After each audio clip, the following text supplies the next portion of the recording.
भाव का कहता जोड़ी बनल रहो दुल्हा दुल्हीन के आदरणीय हमने के गार्जियन तबला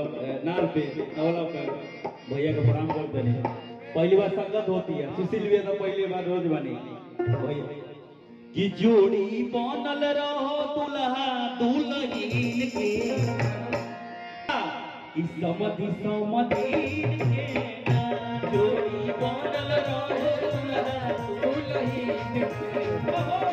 समधीन के जोड़ी बनल रहो दुल्हा दुल्हीन के समधि समधीन के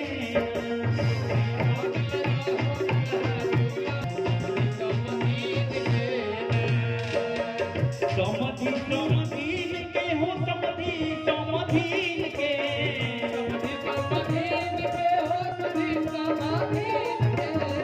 समधि समधीन के हो समधि समधीन के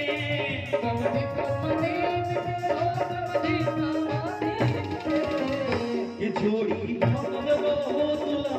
दुल्हीन के